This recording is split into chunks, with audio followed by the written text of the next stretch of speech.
Bonjour à tous, alors j'ai participé à une conférence qui était ultra intéressante qui s'appelait le Web Entrepreneur Day il y a 3 jours de ça, dans laquelle, il y a Alex qui arrive en même temps, dans laquelle plein de conférenciers nous ont expliqué des choses, et notamment aujourd'hui le sujet de cette vidéo c'est les 2 leviers pour récupérer son ex, et je vais vous expliquer d'où ça me vient.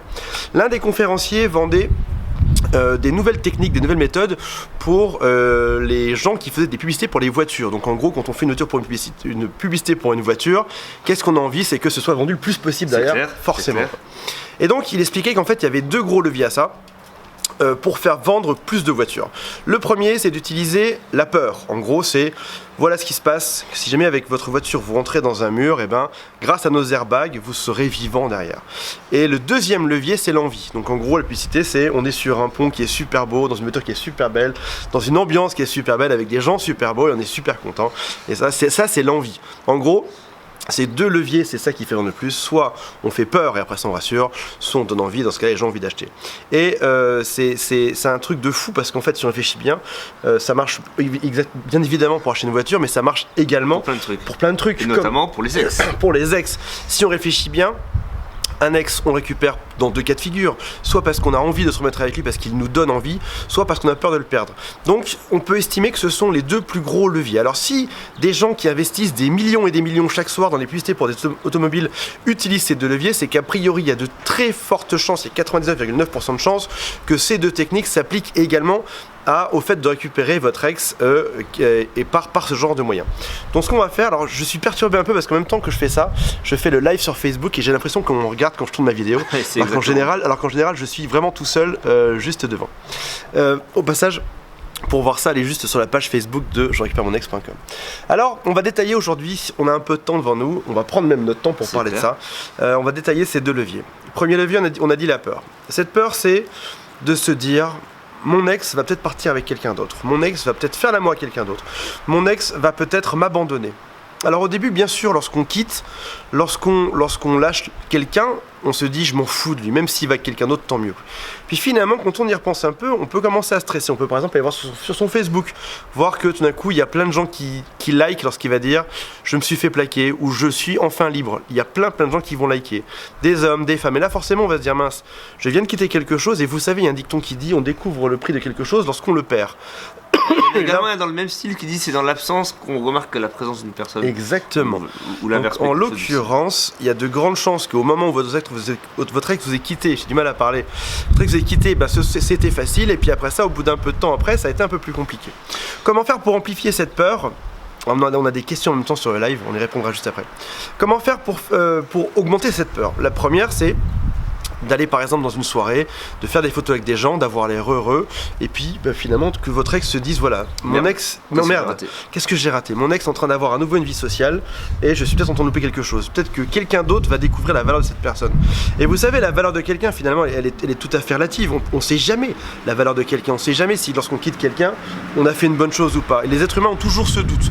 Donc il faut en profiter et se montrer le plus d'endroits possible, dans le plus d'endroits possible, avec le plus de gens possible, et c'est ça qui fait qu'à la fin, ça va fonctionner. Et je pense aussi que le problème, tu vois, c'est que les personnes, quand tu quittes quelqu'un, tu le fais aussi sous le coup de l'émotion. La plupart du temps, bon, c'est réfléchi, mais c'est vraiment sous l'émotion. Et une fois que les émotions sont parties, tu te fais ah merde, en fait, je me réveille le matin, je suis seul et je me rendors, je suis seul. Et c'est là où tu te poses vraiment les vraies questions. Quoi. Attention néanmoins pour ce premier levier de ne pas trop le surjouer. Parce que votre ex vous connaît mieux que personne au monde, mieux que votre mère peut-être même, mieux que vos parents, que vos grands-parents.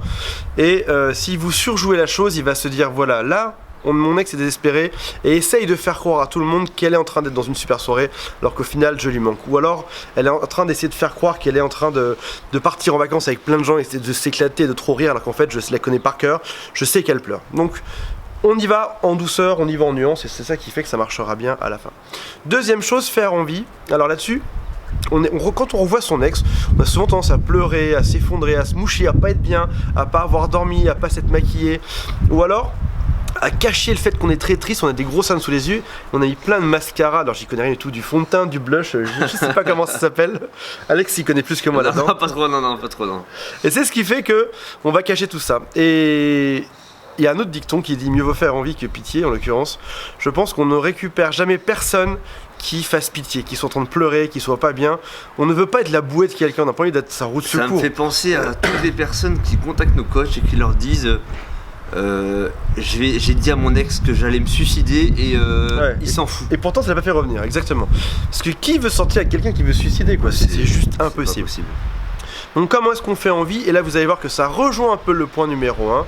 C'est on montre qu'on est en pleine forme, on joue la chose, on ne surjoue pas. Comme dans ce point numéro 2, comme dans le point numéro 1, on ne surjoue pas la chose. On se montre en super forme, on se bouge, on s'active. On va, on va dans des soirées de temps en temps.